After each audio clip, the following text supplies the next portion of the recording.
pindah ke pekerjaan lain. Ya. Kemudian yang terakhir, apabila Allah menempatkan seorang hamba dalam posisi fakir.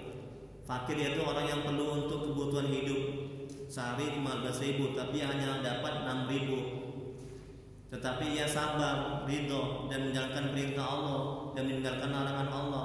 Jangan minta kaya kepada Allah. Nanti Allah sendiri yang membuat dia kaya tanpa diminta. Tengok kan? Itu ada. Ya udahlah, kalau miskin dan miskin aja, jangan minta kaya.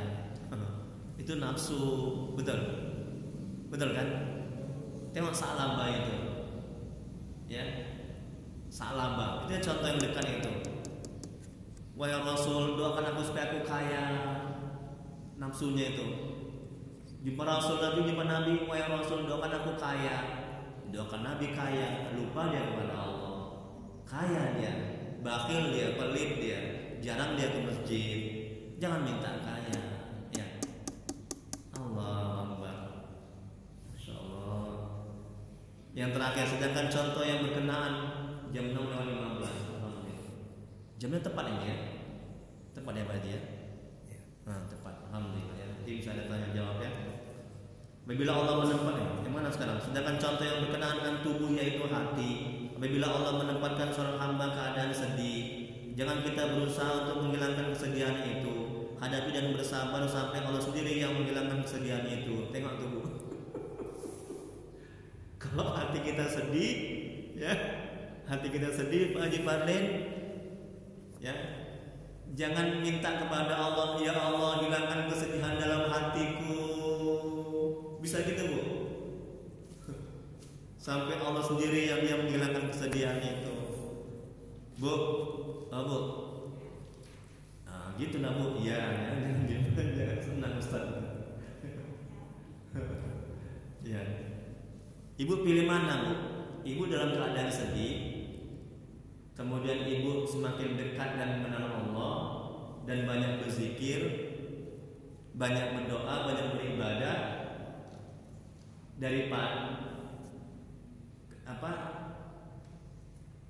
ketimbang ibu dalam keadaan lapang, nggak sedih tapi ibu jauh dari Allah, ibu nggak banyak beribadah. Ibu pilih mana? Pilih sedih kan? Benar itu, pilih sedih. Ya, alhamdulillah kalau begitu. Karena orang yang dalam keadaan lapang itu cenderung nafsu itu suka dan lalai, betul. Dan orang dalam keadaan sedih, punya kesulitan hidup, itu nafsu itu jinak, nafsu itu terkekang, sehingga dia memperbanyak amal ibadah, sehingga dia dekat kepada Allah, sehingga hatinya hidup.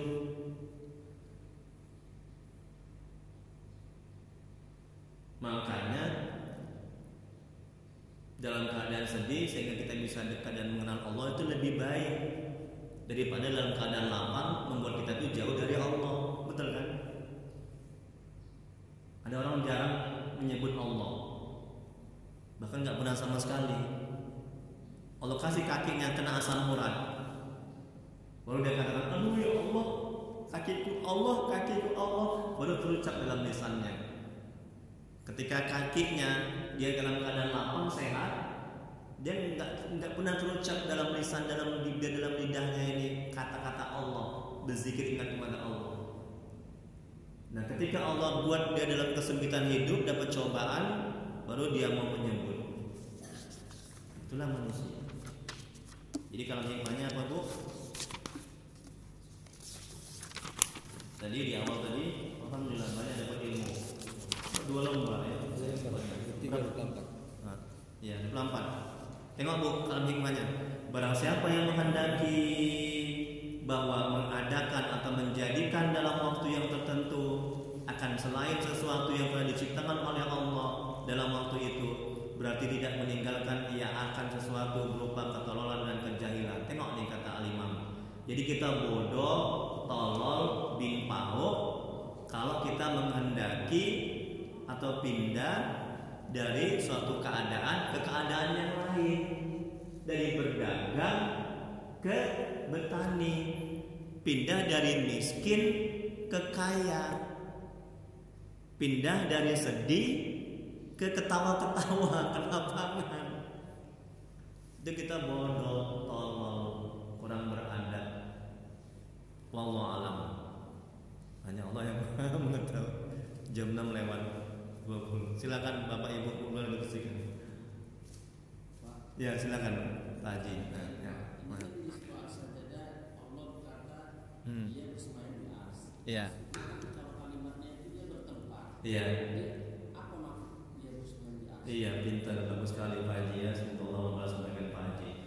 Ustaz, kan dalam Quran disebutkan halaman berapa itu Pak Haji? Halaman pertama. Iya. As-Sajdah ayat 4 ya. Allah lah yang menciptakan langit dan bumi. Tengok Bu halaman pertama Bu. Ini dalam Quran surah As-Sajdah ayat 4. Firman Allah ya. Allah lah yang menciptakan langit dan bumi dan apa yang ada di antara keduanya dalam 6 masa.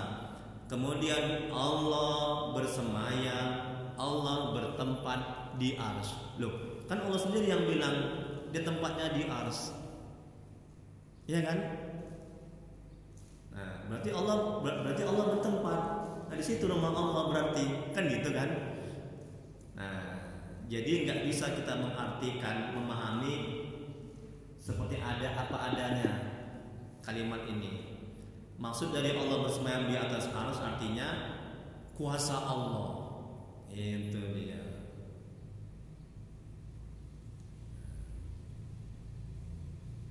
Ilmu Allah, itu dia.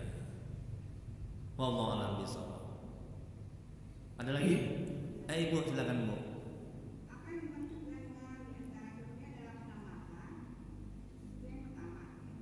Yang mana Bu? Calon lagi Bu? Apa yang maksud dengan 6 masa. Iya.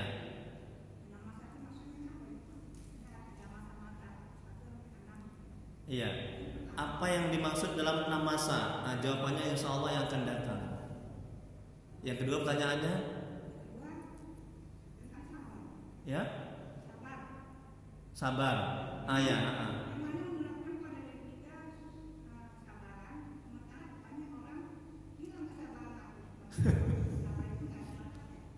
Ya.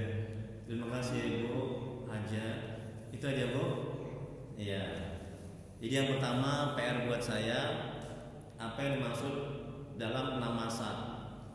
Yang kedua, pertanyaan kedua, bagaimana caranya agar sabar? Kebanyakan orang bilang udah hilang kesabaranku. Oh, itu salah. Ya. Nah, kalau hilang kesabaran berdosa lah dia. Iya kan? Nah, sedangkan sabar itu adalah kita tetap berada dalam yang Allah ridhoi.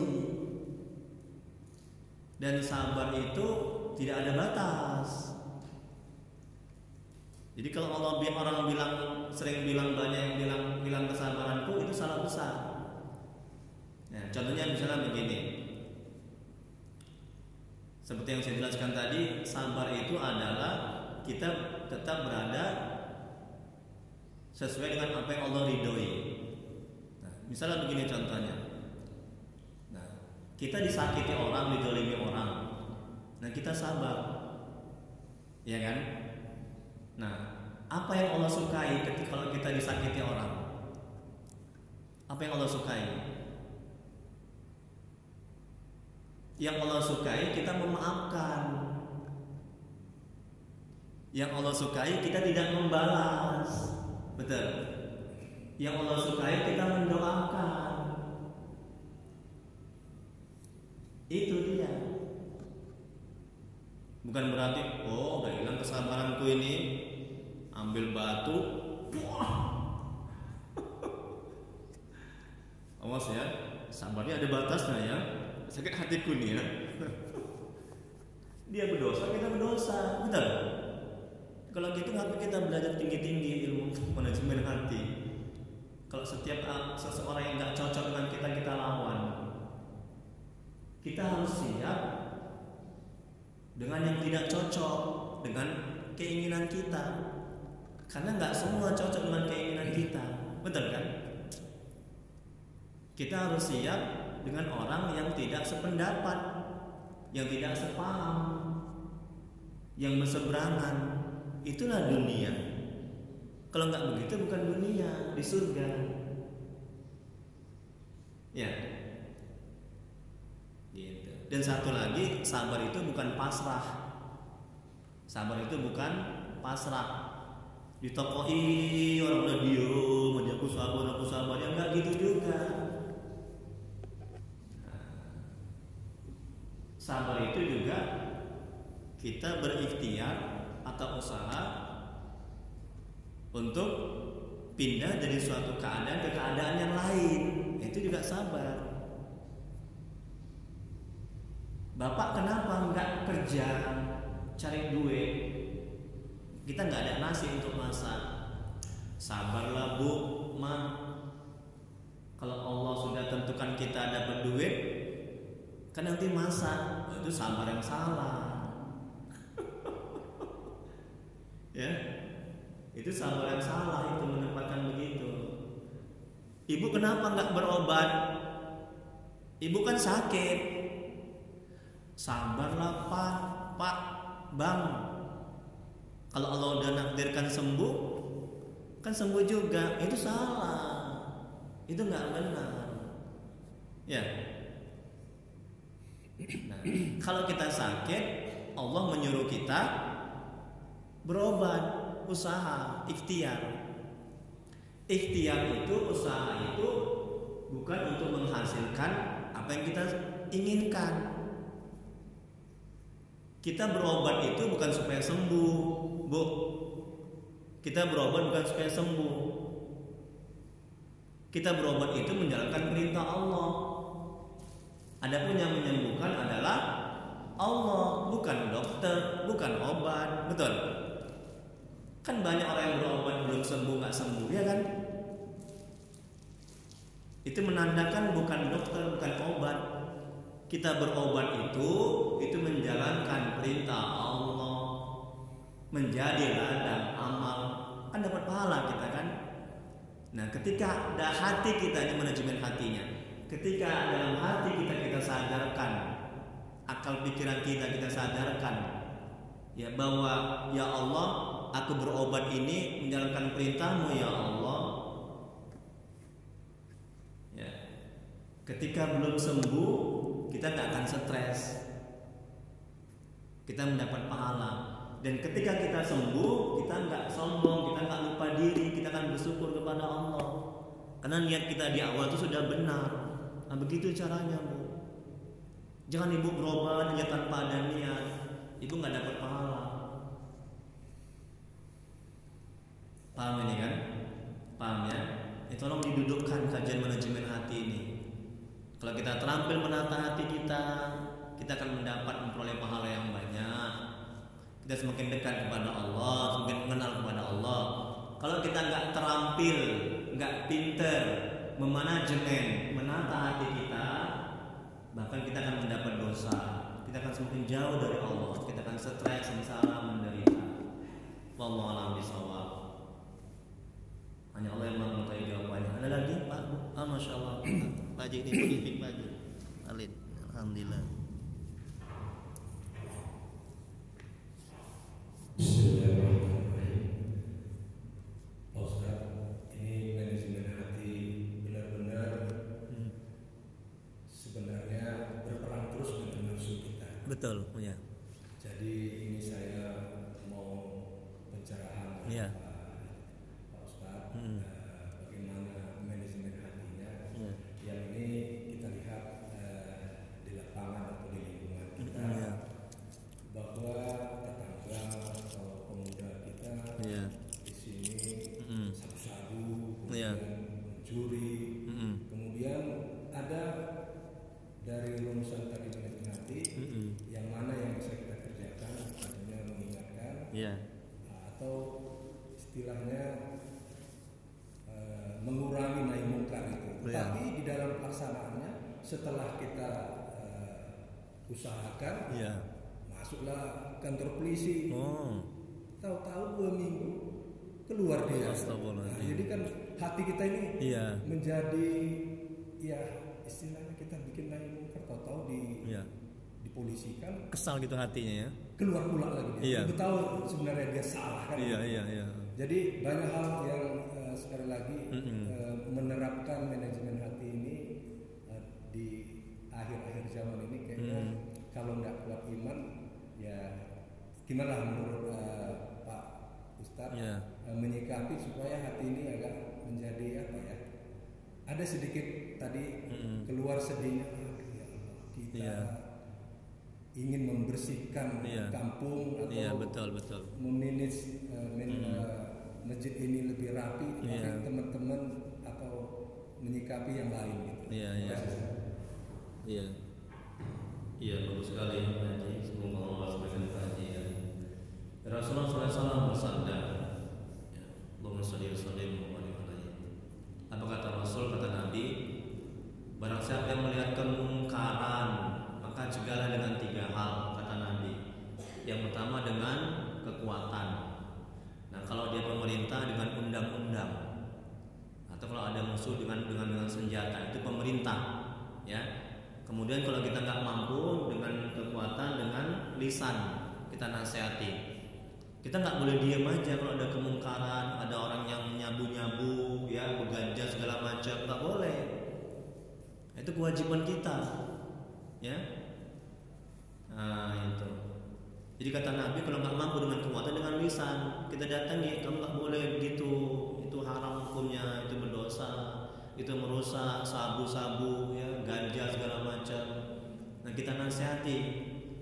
Nah, kalau kita nasihati, kita mau dipukul kan nggak mampu, berarti nggak bisa nasihati, ya kan? Atau kalau kita sudah nasihati, dia masih gitu juga. Nah, yang terakhir kata Nabi, dengan hati maksudnya kita ingkari perbuatan itu. Kemudian kita doakan semoga dia mendapat hidayah. Nah, itulah 3 hal, ya, perintah Nabi kalau kita melihat kemungkaran. Dan sampai kapan kita terus menasihati? Terus saja nasihati. Dan nasihat yang paling efektif itu adalah nasihat dengan akhlak perbuatan kita. Nah, kita berakhlak yang baik kepada dia. Misalnya kita berikan dia makanan dan segala macam, nanti kan dia kan merasa merasa tersentuh hatinya. Contoh Nabi itu, ketika Nabi, ada suatu riwayat, Rasulullah SAW bersabda, suatu riwayat, ketika Nabi keluar rumah, Nabi dilempar kotoran. Sampai berapa kali Nabi keluar rumah, Nabi dilempar kotoran. Udah, kemudian yang melempari ini dia sakit. Nah, belum ada orang yang menjenguk di sekitar lingkungan itu, Nabi yang menjenguk. Akhirnya dia masuk Islam karena akhlak Nabi, ya, yang baik dan bagus, sehingga dia mau masuk Islam. Jadi hatinya itu kita sentuh pintar dengan akhlak kita, ya. Nah, itu yang kedua. Terus yang ketiga, hati kita sedih, ya sedihlah. Seperti itu, udah di penjara keluar lagi, siapa yang nggak sedih? Itu ciri-ciri orang yang beriman, ciri-ciri orang yang hatinya sudah mulai bersih, hatinya sedih. Kenapa bisa begitu ya? Kenapa dia nggak taatnya? Kenapa dia keluarin lagi? Dia keluar lagi, nanti dia buat lagi, keluar lagi, buat lagi, sampai kapan? Sedih hati kita seperti itu kan? Nah, jadi macam mana manajemen hatinya? Ya, kita boleh sedih tapi jangan keterlaluan. Nah, jadi kalau dia sudah tidak bisa dinasehati, nasihat dengan akhlak perbuatan kita. Seperti Nabi itu, sekali-sekali kita bawa dia makanan, pasti akan tersentuh hatinya, pasti dia mau berubah. Ya, jangan kita pukuli, jangan kita kasari, kita rangkul, ya kan? Dia kan orang yang salah jalan. Kalau kita pukuli, kita jauhi, kita caci maki, dia makin menderita, dia makin jahat, dia makin berandal, dia makin menjadi-jadi.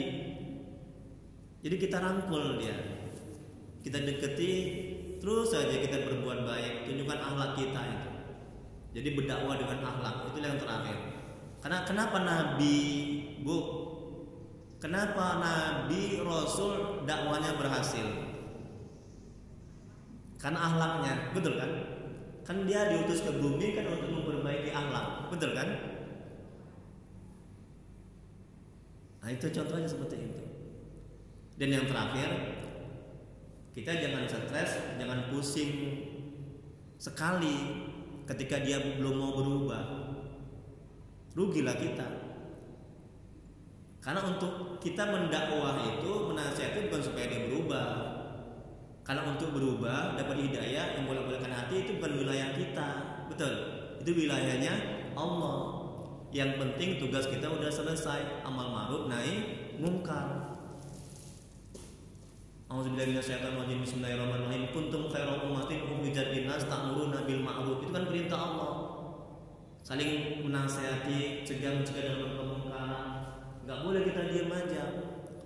Apakah sampai di situ? Udahlah, dia enggak mau, kutinggalkan lah. Enggak boleh. Terus saja menasihati.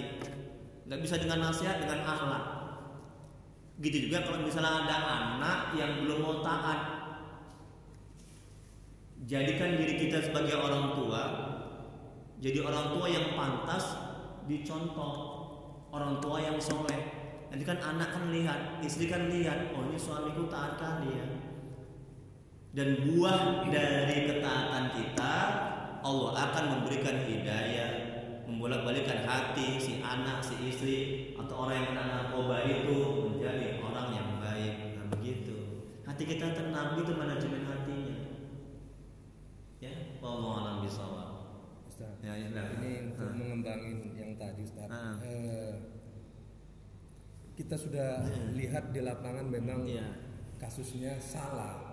Tetapi umarah atau polisi disogok, terus bisa keluar. Jadi kan itu udah nahi mungkar kita kerjakan. Tetapi umarah kita memang dekat. Umarah memutuskan selesai 86 itu yang membuat kita menjadi kesal. Satu. Yang kedua ada institusi pemerintah yang tapi kita ada masjid di sini. Kira-kira wacana atau pencerahan apa yang bisa fungsi masjid itu bisa lebih menguatkan pribadi-pribadi yang ingin nahi mungkar, tapi ada institusinya di masjid gitu. Karena kalau kita arahkan ke pemerintahan, kayaknya 20 tahun jadi setahun, jadi kita hanya melihat nahi mungkar itu berjalan gitu. Sementara bagaimana bisa mengurangi itu, Ustaz? Inilah hati kita yang kira-kira mau mengamalkan, tapi kayaknya kalau kita nggak satu rumpun atau dari atas ke bawah membersihkannya, kayaknya di bawah juga nggak bersih. Betul. Iya. Alhamdulillah, terima kasih kajian semoga sebagai kaji. Iya. Fungsi masjid, bu, fungsi masjid itu tidak hanya untuk ibadah. Fungsi masjid juga untuk pendidikan. Dibuat pengajian, baca Iqra, dibuat remaja masjid, ya. Nah kemudian dibuat majelis taklim, dibuat gotong royong, ada nama masjid. Nah, jadi aktifkan itu, jangan hanya untuk ibadah. Nah di sini ada ininya, ada masjidnya. Ada, cuman nggak aktif ya. Kenapa nggak aktif? Karena kegiatannya itu nggak ada yang merangsang anak-anak muda itu untuk mau ke masjid. Apa contohnya misalnya yang merangsang? Buat kursus gratis, kursus bahasa Inggris, kursus bahasa Arab. Kan mereka sekolah itu anak muda, kan anak muda yang banyak kena narkoba, ya kan? Pasti mereka mau datang kemari. Jadi jangan hanya anak remaja masjid itu disuruh misalnya ngepel, bersihkan masjid, disuruh buka masjid, tapi coba berikan yang mereka butuhkan, yang mereka perlukan dalam dunia pendidikan itu. Nah, saya juga dosen bahasa Inggris. Nah, panggil saya bila perlu. Nah, Nah, udah gratis, saya wakafkan ilmu saya, pasti banyak yang datang, pasti tertarik kemari. Apalagi contohnya misalnya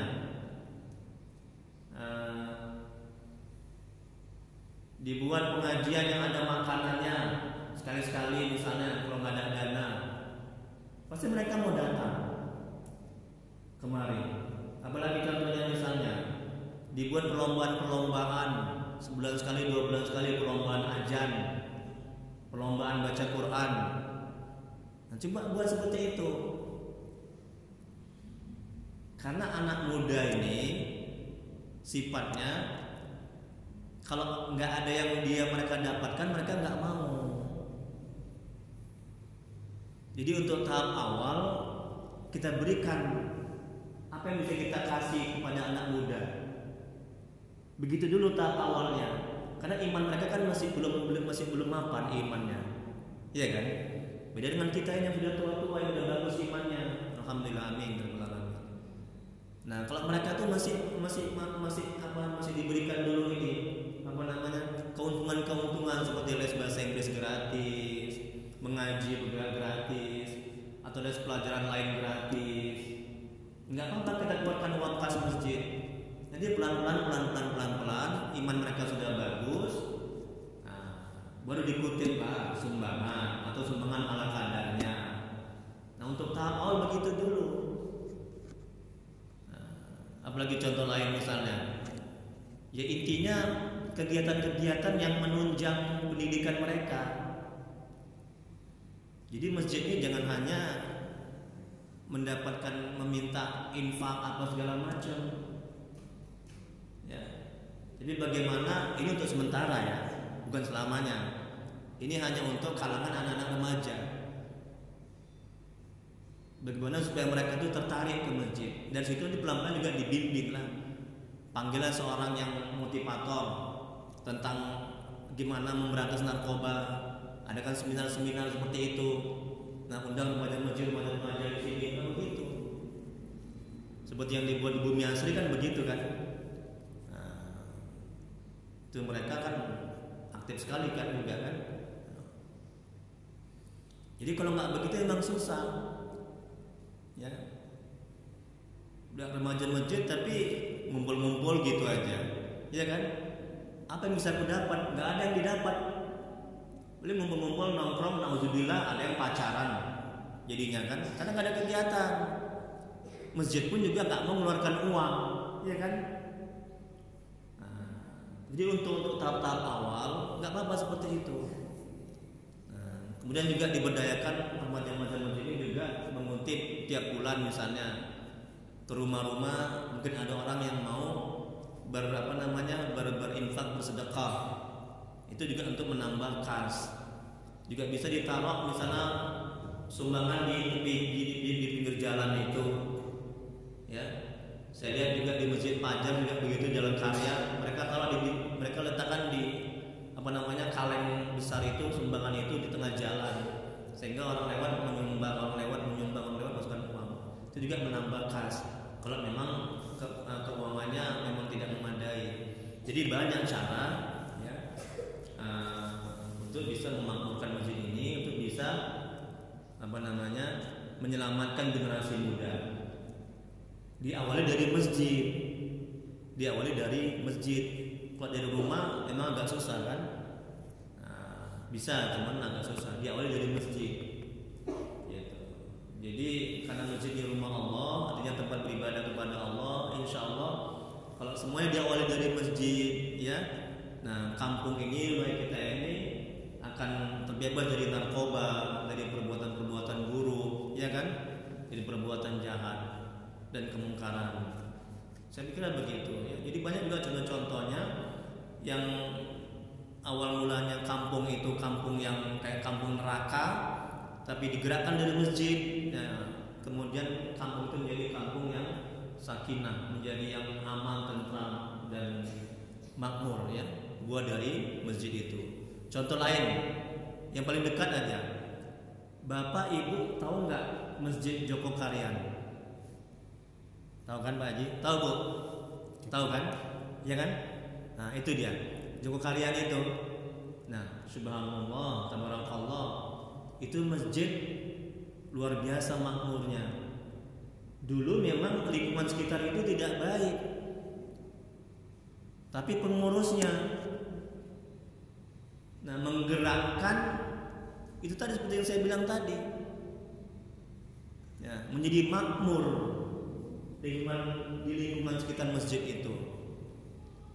Dan banyak kali orang yang miskin menjadi yang nggak ada kerja menjadi dapat kerja dari masjid.